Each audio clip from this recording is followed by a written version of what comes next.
This is WCM's Park Update, a weekly show covering the outdoor hospitality industry, hosted by Ben Quiggle and Mike Gast. During each episode, you'll hear from special guests and campground experts on topics that will help your park flourish. WCM's Park Update is a production of Woodall's Campground Magazine.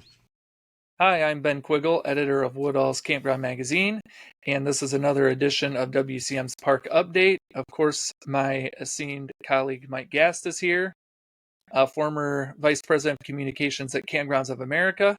I also forgot to mention our show today is sponsored by Bush Tech Safari, so we're thankful to have them on as a sponsor. And our guest today is Brad Ritter, who's known as the comms coach, and he has a pretty extensive background in public relations. I know he worked in TV for quite a while, and he does work with the Jellystone Park system. I guess, Brad, it's great to have you on. I don't think I've ever met you in person, but it's great to see you over the platform here. Well, likewise, and nice to meet you, Mike, as well. And Ben, thanks so much for having me. Appreciate it. Well, Brad, I think you and I kind of have a similar background. I guess we both were professional journalists there for a while. Me in newspapers and you in the broadcast side. And then apparently we both decided to quit starving to death and actually support our families and got out of the news business and went on the PR side. So I think we've both kind of seen it from both sides. You know, we dealt with the PR people when we were on the news side, and now we were PR people. Yeah. Yes, I am. I admit to my clients to being a recovering reporter. Once a reporter, always a reporter. So that's the truth. Yeah, and Brad, you do quite a bit on the public relations side now, obviously. You work quite a bit with Camp Jellystone. I know you did a presentation for them last year at their conference, which was kind of unique, which is one of the reasons I wanted to bring you on. You just talk a lot about public relations, which is something I think park owners it's really important for them nowadays with everything going on in the media. I guess just talk a little bit maybe up front just about how public relations differs maybe from marketing. I know park owners do a lot of marketing, but how is this different from maybe some of the marketing they do on a day-to-day basis? You know, Ben, for campground operators, it really kind of falls into two buckets. There's the PR strategies that you might use to build your business, to build your brand. And then over in the other bucket, it's the strategies that you use and the things that you should have in place to protect your brand when things go wrong. And it's not like things ever go wrong in campgrounds and RV resorts, right? Yeah. So, I mean, I guess, how does that translate to social media too? I mean, you know, how does social media relate to public relations and marketing, I guess? Yeah. Well, you know, if you step back for a moment, one of the big differences between public relations and traditional advertising and marketing, you know, the simple way to look at it is, are you paying for something or are you getting somebody to say good things about your brand because you have a relationship with them? We talk about public relations, but the key word in that really is relations. It's about relationships and the idea of getting somebody else to say something good about your park, your campground, your RV resort. And then that does involve social media, although increasingly social media folks want to be paid when they are posting and talking about your brand. So the traditional PR world, and Mike, I know you've got many years on both the corporate side as well as the editorial side as a journalist. Traditionally, you don't pay or even suggest paying a journalist, a member of the media, to say or do something about your brand. You want to build relationships with them, incent them with good story ideas. In travel and hospitality, of course, we'll often extend complimentary visits. Hey, come check out our property, see what you think. But there's never really a quid pro quo. Social media folks, more and more, it's like, yeah, we're going to come to your site and you're going to pay us X dollars. Or a lot of my work with the social media influencers, we're not paying them out of pocket, but we are providing complimentary stays, it's golf parks, it's tickets to water parks, things of that nature. And then we've got a set list of deliverables. You're going to do this for us. And then on the pure marketing and advertising side, that's buying Facebook ads, local web ads, TV ads, those kinds of things. So you've really got the PR side, really no exchange of money, the marketing advertising side, it's all about the money. And now we've got the social media folks, the influencers, the YouTubers, the TikTokers tend to be somewhere in the middle. At least that's my view of things. Mike, is that kind of Yeah, consistent? I think that's very accurate, and it's really difficult, and it's very important to really understand what the difference between PR and traditional marketing is. Because uh, I always had a boss I was working for, and of course you had a budget that you could go out and buy the marketing, and you could tell the story that you wanted to tell because they gladly take your money, and they do little advertorial stories even that would be under your control. But when you're out there trying to convince somebody to tell the story the way you want to, and your boss doesn't quite understand the difference, and so the story comes out and it's not quite the way that the boss would have liked it, Yeah. and they get upset because, well, why did he say it that way? Because it's a news story to them. It's not a paid advertisement. It's not something that you've done that with. And I think also, Brad, I was going to have you talk a little bit about how PR has evolved over time, because I think, as you mentioned, it's with the advent of social media, the traditional PR has become a little bit more of a damage control device more than an outreach thing, or I at think least it it's really become more depends important. on the particular location. Some locations, based on their marketing plans, may have a very robust traditional PR media strategy. That is a lot of what we do with the Jellystone Park brand. We are out talking to media in markets that send guests their way all the time. But yes, crisis communications these days is so important just because things go so fast and they spin out of control so quickly on social media, where a lot of what's out there is being said, especially at the outset, is wrong. It's unflattering. And it's really up to the organization that's the target of all that to set the record straight and manage it.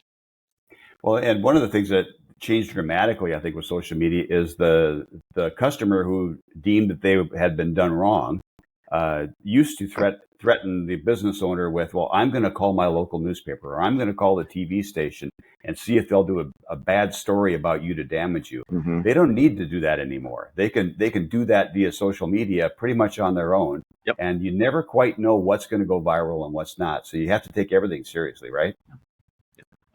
And anybody can post anything, and you're right.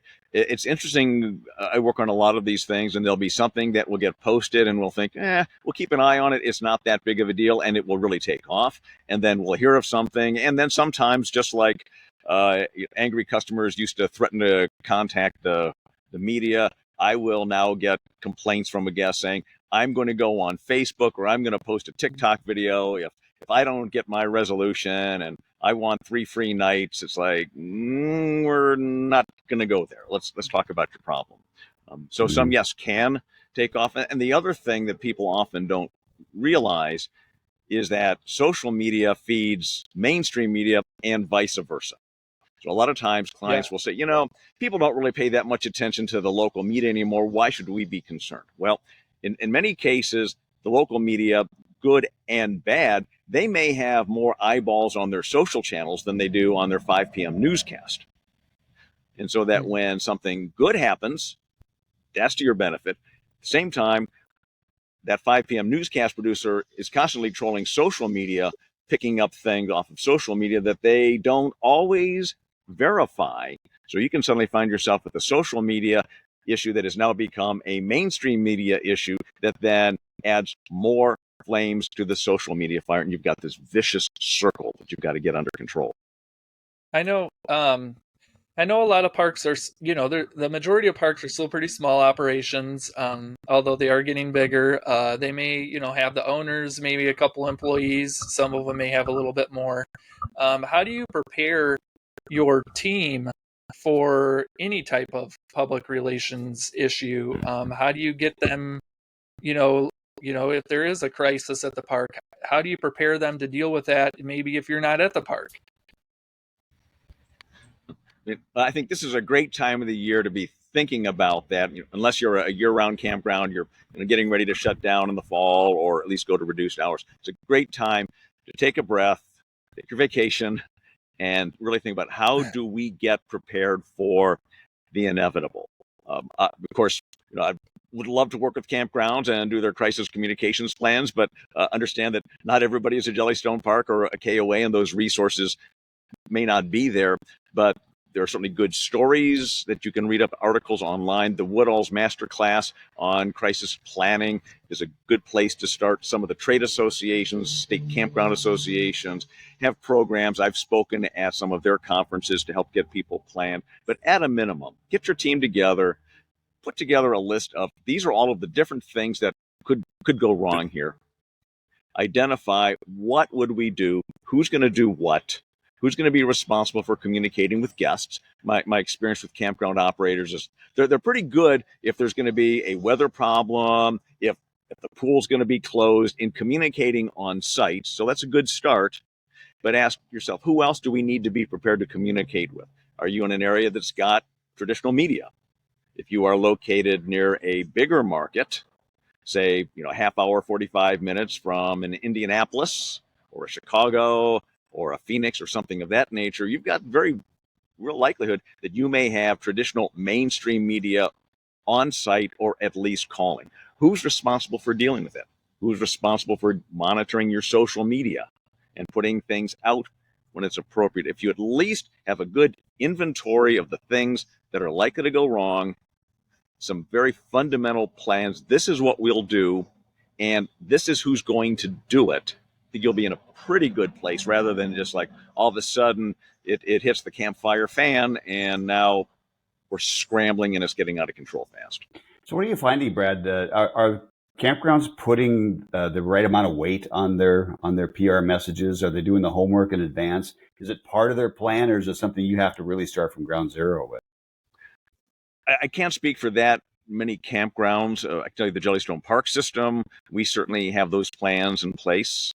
I am working with some other multi-unit owners that have started that process. They've at least become aware of it. But in general, across business in the U.S., less than half of all businesses have a crisis communications plan. My guess would be most probably don't. I was talking with the head of communications of one of the large real estate investment companies that has quite a few camp resorts, mobile homes and such. And I was very, very impressed with what they had done with their planning and their training and their drills.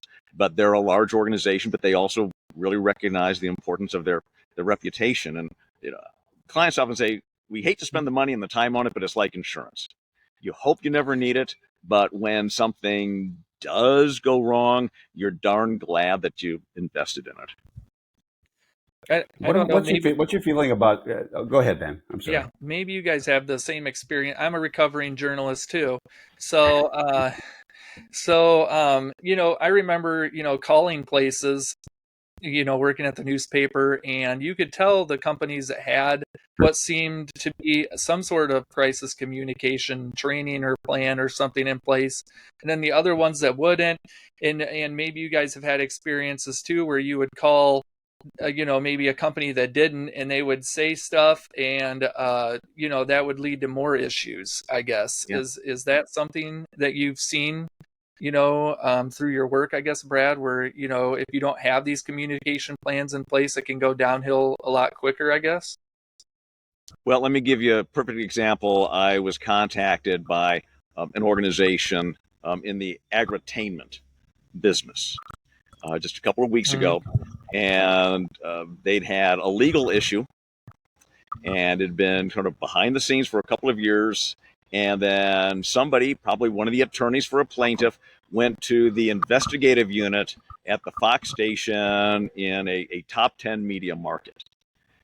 So this investigative reporter went out, she interviewed the victims. She actually had video of the business. She had a video interview with the owner on file from a few years ago. It was a good story. But then when she contacted him to get his side of the story and offer an opportunity for him to respond, he did what his attorneys told him to do. No comment. So guess what? Long story, awful for the business, somewhat inaccurate and out of date. It wasn't the reporter's fault, but because he said no comment, pretty much hung up the phone, it was 5 minutes of him and his business being the villain. So now we're talking about how do we restore the image, especially coming into a busy time of the year.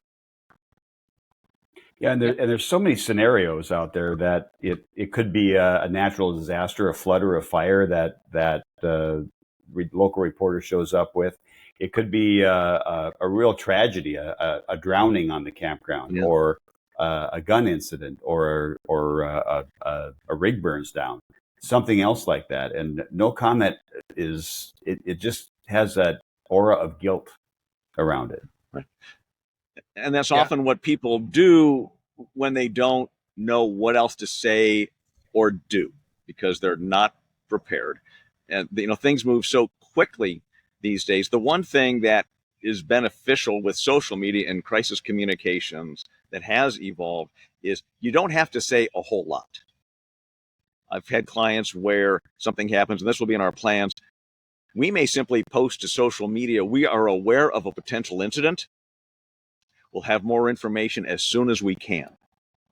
That way, at least, whoever may see that on social media, the mainstream media, even if it's just picking up a phone or returning an email to a reporter saying, we've got your inquiry, we're trying to get some information, we'll help you out the best that we can, we'll be back in touch. It's when they get ignored as a journalist, worse yet, get hung up on and told no comment, or when people see nothing from the brand on social media, that's when the damage is done. Yeah. Yep. Well, all great stuff. We do have to take a break to recognize our sponsor, Bush Tech Safari, and we will be back in a few minutes. No, ma'am. This is a 5-star establishment. We do not have tents. Another one. Another one. With bespoke modern design, state-of-the-art craftsmanship, and only the finest quality materials, Bush Tech Safari manufactures tents that take luxury to the next level. A true combination of 5-star luxury and a 5 billion star experience. Tents. Better, best, Bush Tech. Hi, welcome back to WCM's Park Update. We are chatting with Brad Ritter, the comms coach, and we are talking about public relations and the difference between public relations and marketing, how park owners should handle different areas of public relations. I guess, Brad, I think Mike just mentioned during the break that, when you take a look at some of these corporate structures, they got so many different layers to them. How do you just how do you make sure everybody knows what they should be doing during a crisis or if something pops up? That really comes back to having a plan and having a system in place that people know what they're supposed to do at first the location level. Who's in charge and responsible for contacting a regional manager or a corporate owner or a home office? What happens if the person who is responsible for that happens to be on vacation? Or with crisis situations, you may have key team members that simply aren't available. They may be injured. They may be leaving the property to go look after their families if it's a weather incident. Worst case scenario, you can have a general manager who gets hurt. And then people are going to be dealing with their own sense of loss and concern. So having that plan in place, and then also then at the corporate level, clear direction and having prepared materials. You don't always have to say a lot, but I also work in the chemical industry, and one of our challenges is a lot of U.S. chemical companies are owned by overseas entities. And so when I start with a client on a project and I say, what's the approvals process? They say, well, Tokyo has to sign off on everything. It's like, okay, we are not off to a good start. We've got a whole lot of time that's going to be lost contacting Tokyo or France to get approval when a reporter is standing at the gate or a TV station drone is overhead. Or Ben from Woodall's is calling and asking, hey, what's going on there? So you've got to have all of that worked out in advance. Yeah, and you made a good point that there's a lot of trauma that happens. I was just helping a campground a few weeks ago with a drowning incident on the campground, and the staff is traumatized. Sure. And so from the owners to the managers to the folks that operated the swimming pool, that was a bad situation, and nobody was up to standing in front of a camera and giving a rational response to the the reporters' questions. And that's also why, along with having a plan, it's so important that the plan be tested and trained. There's an old saying, a plan isn't a plan until it's drilled. You can have that binder sitting on the shelf, and if it's a big fat binder, it's probably not a very good plan because nobody's going to use it.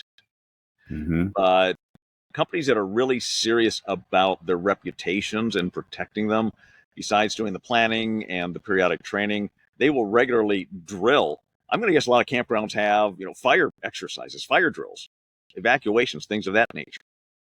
You ought to do the same with your crisis communications and go through your plan and make certain things work.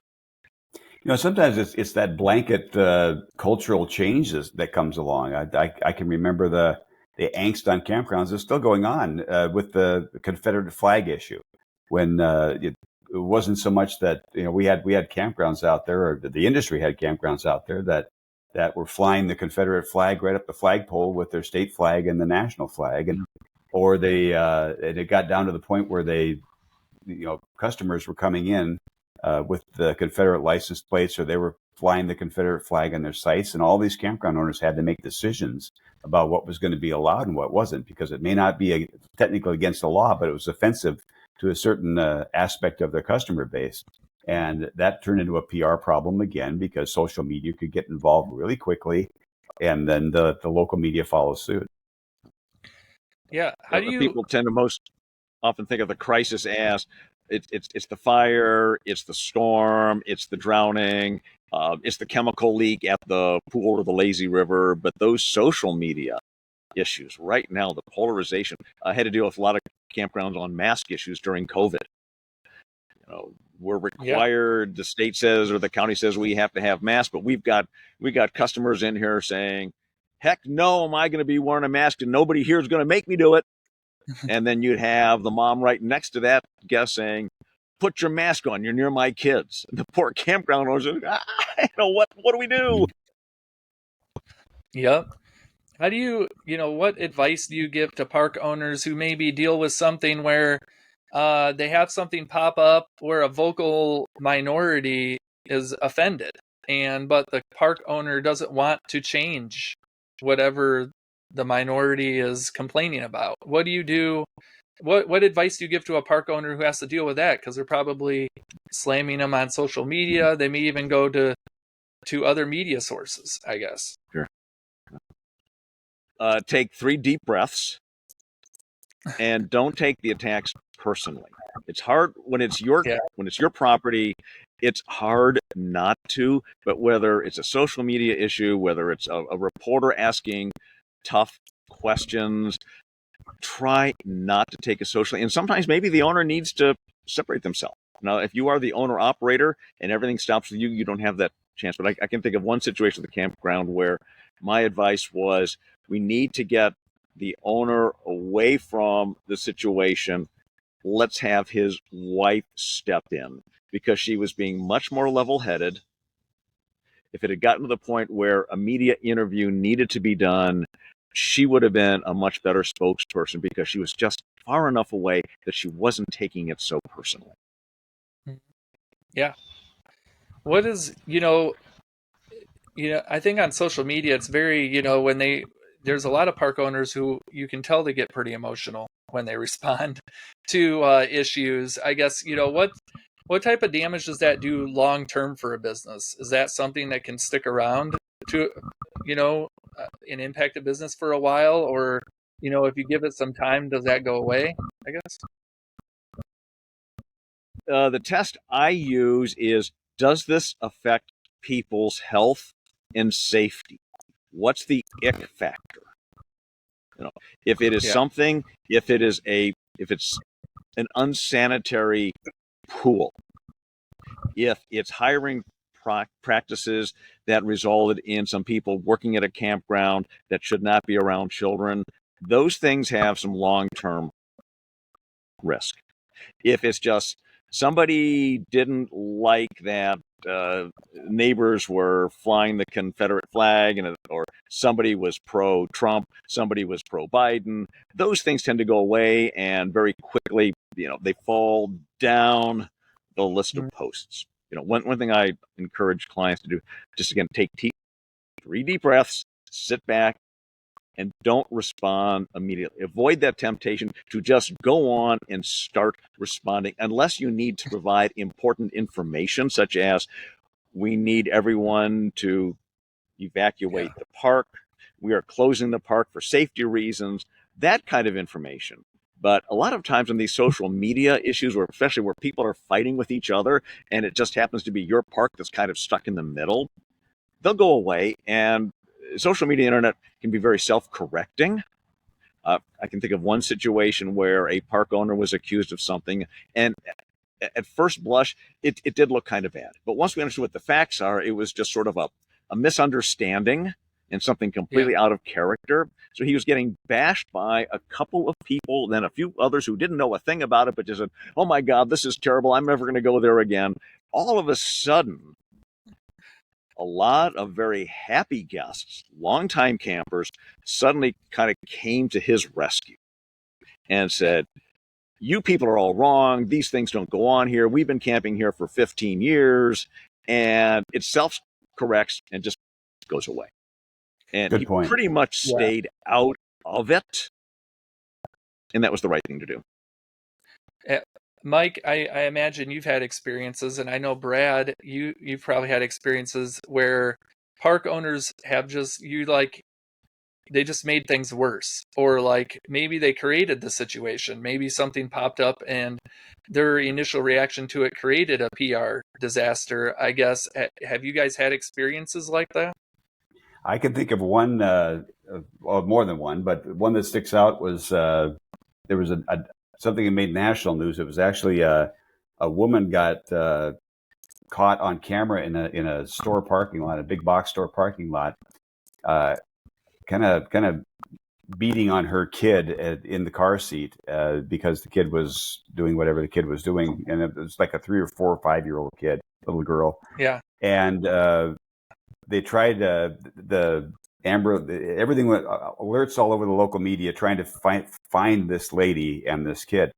And the owner of the campground happened to be a KOA, recognized the lady as somebody who was staying on his park.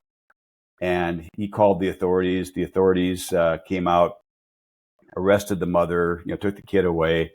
And of course, then the local media shows up, and the owner freaks out, throws him off his campground. And then he calls me and says, well, what should I do? And I said, well, where are they? Well, they're setting up their cameras across the street and shooting in the campground.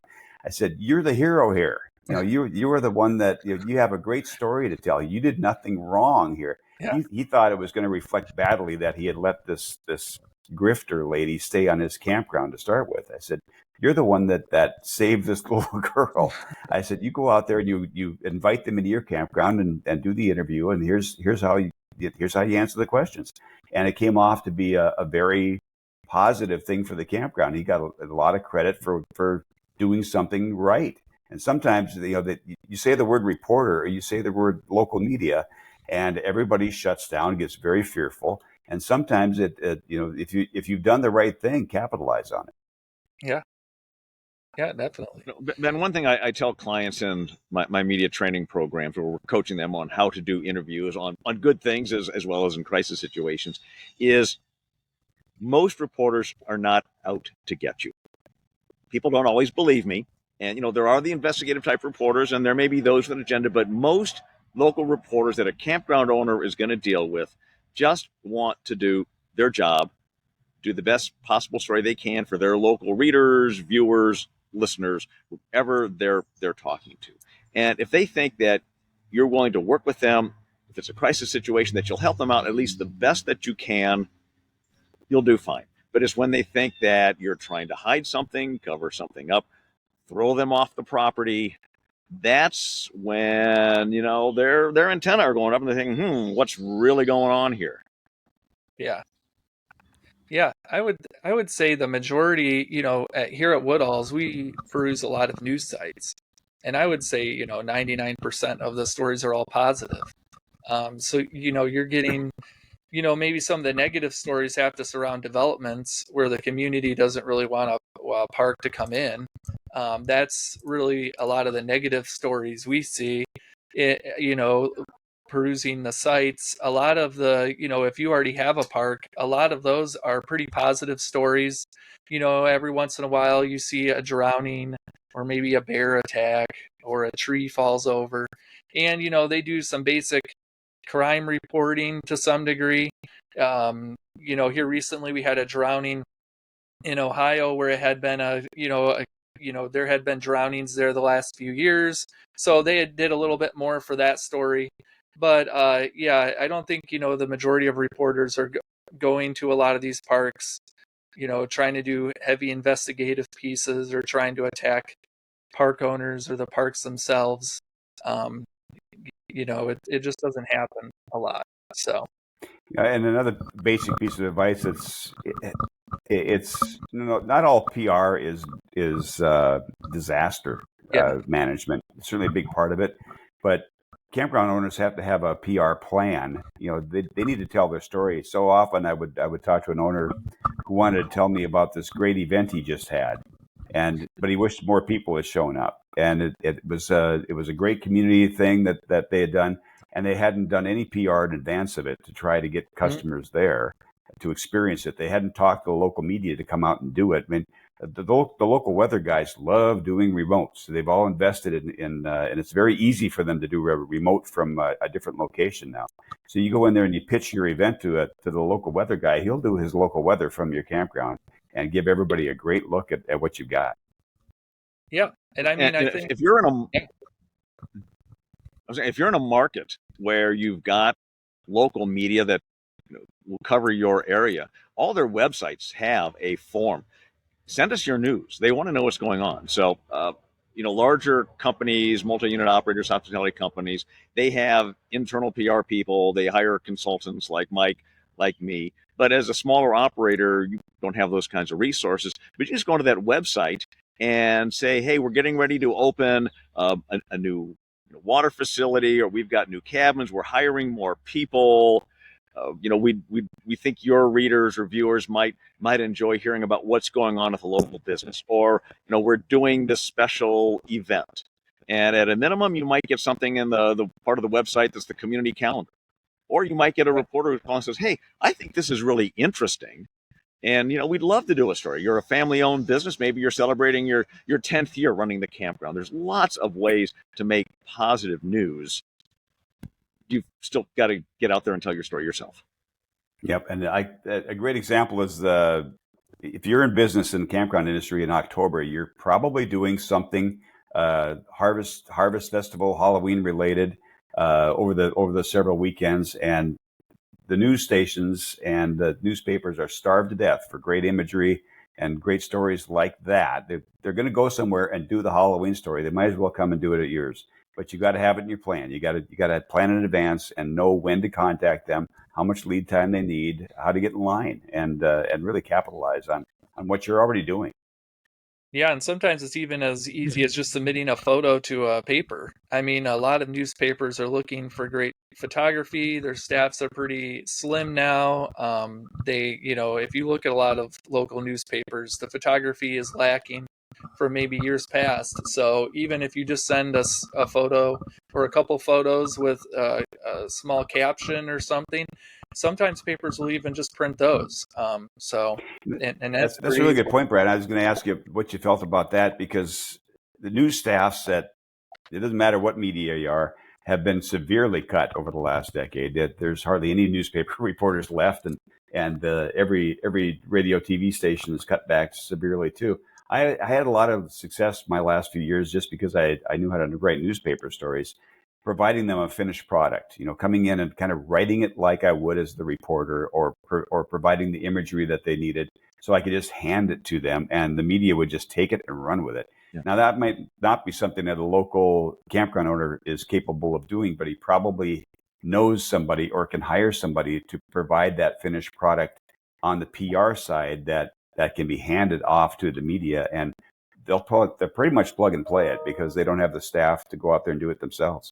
Yeah, absolutely. That's always been kind of one of the tricks of the PR trade, is to make it as easy on the journalist as possible. And what I tell clients in the hospitality industry, treat journalists as you treat your guests, as your campers. Give them what they want what they need. And if you do that, you'll benefit. You'll get the publicity, and they'll start coming back to you time and time again, just like you get repeat campers when you deliver a great experience. Yeah. Yeah. Mhm. Well, I think another note too is, when you do that, you build up the relationship so that if something bad does happen, you already have those relationships with the local media, and they know who to contact, and they already have the rapport with you. Mhm. And I think it helps when a crisis does arrive. They just have a different view of you than maybe if they've never spoken to you in the past. So, Yep. Do your homework. yeah.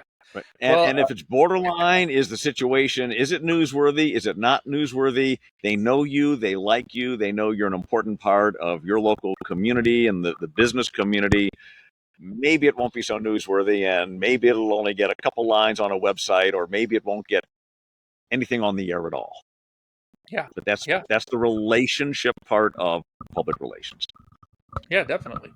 And I think maybe if they're hearing a bunch of negative stuff about you, they have an opposite viewpoint of you. So maybe they'll Sure. do a little bit more digging into the scenario too. So, we have to get going. Brad, it was great getting to see you and you have a ton of knowledge. It was great getting to hear that. Maybe we'll have to invite you back so that we can talk more about this stuff.